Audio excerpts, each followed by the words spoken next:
Well, good evening, ladies and gentlemen, and welcome to another edition of Seeing Beyond and Through with Monty. Right before you is a distinguished Dr. Umar Johnson.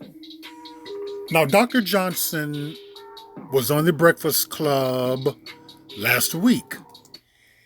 And during his interview on the Breakfast Club last week, he brought up a number of topics. Among one of them, in which Dr. Umar Johnson covered, was regarding tennis star Naomi Osaka. Now, Dr. Johnson felt that Naomi Osaka was confused, that she could represent Haiti, that she could do a lot more. And he kind of felt like she dropped the ball.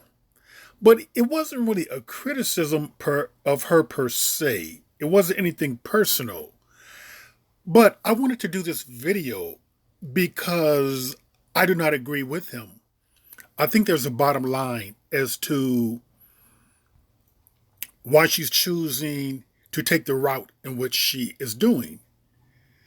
Now, Dr. Umar Johnson is not some crazy lunatic at all. Let's see. Dr. Umar Johnson is a doctor of clinical psychology and certified school psychologist who specializes in working with parents of African American children who receive special education and are diagnosed with disruptive behavior disorders. So he's a psychologist. Some of the points that he makes are very good points regarding race and black people, history of racism, and I agree with some of his points. Just this little thing right here, I disagree with. I disagree with it basically only because Naomi Osaka is a person of her circumstances. Now, let's get into this.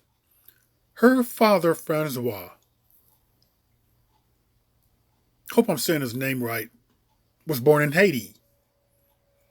This is her mother, is of Japanese descent. Now, the Haitian Constitution states this, that if a parent is born in Haiti, that their children, regardless of where they are born, are of Haitian descent. But in Naomi Osaka's case, I do believe she had dual citizenship with Japan and America. Now, she could represent Haiti, but for her to be a national, she would have to go there, I believe, for 5 years, reside there for a 5-year period, and do all that. So she was born in Japan, her place of birth. So here's the thing. Japan can offer her a lot more financial incentives than what Haiti can. With her being offered a lot more incentives from Japan, I personally believe that she can go back and do a lot more for Haiti.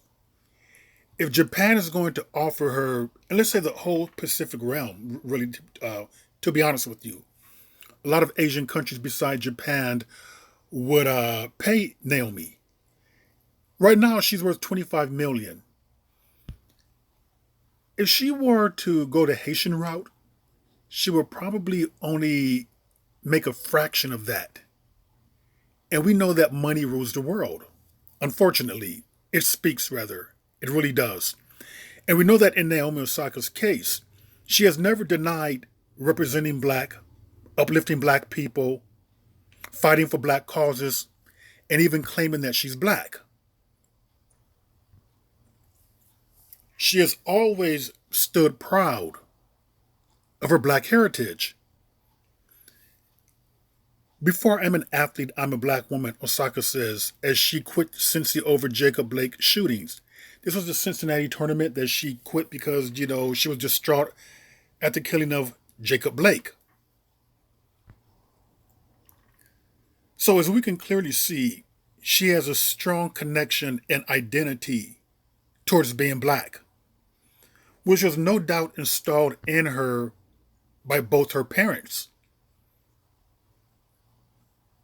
her Haitian father and Japanese mother. And some of you may say, but isn't she denying a part of her? As I've spoken on many videos before, no. Because many biracial black people, their non-black parent is fully supportive of them identifying as being black. This is what's going to speak volumes, how much money she can make in regards to helping Haiti out.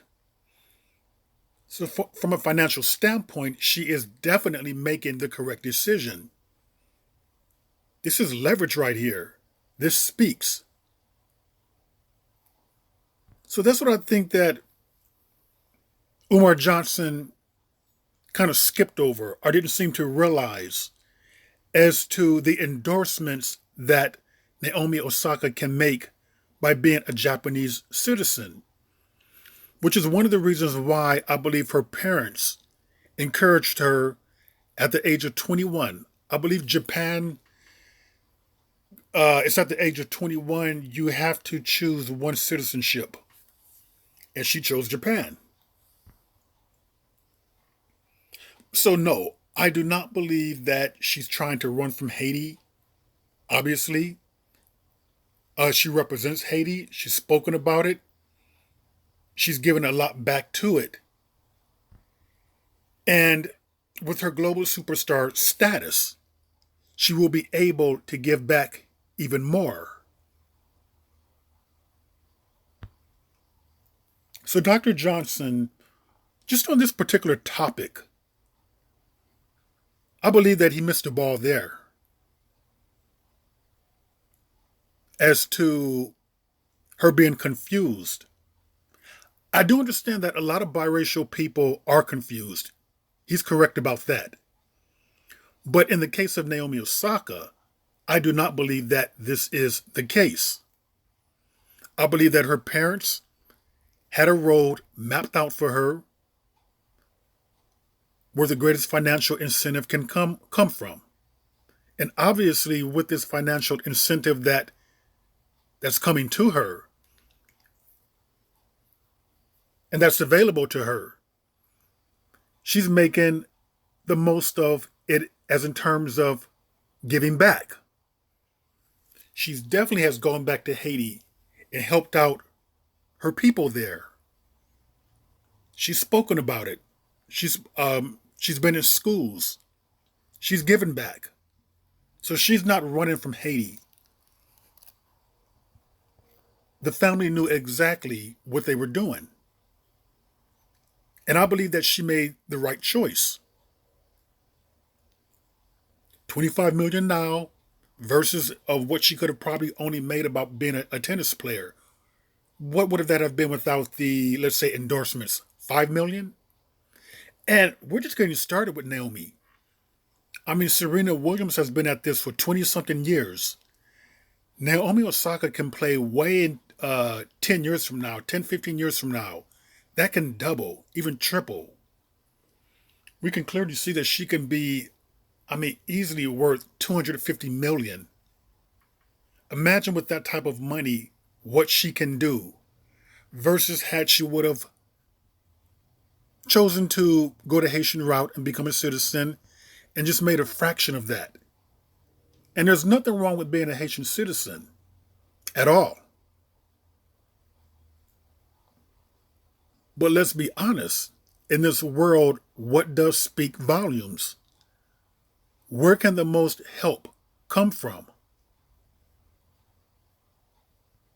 Not only her profile, not only her name, not only her athletic achievements, but the money in which she can make from all of those.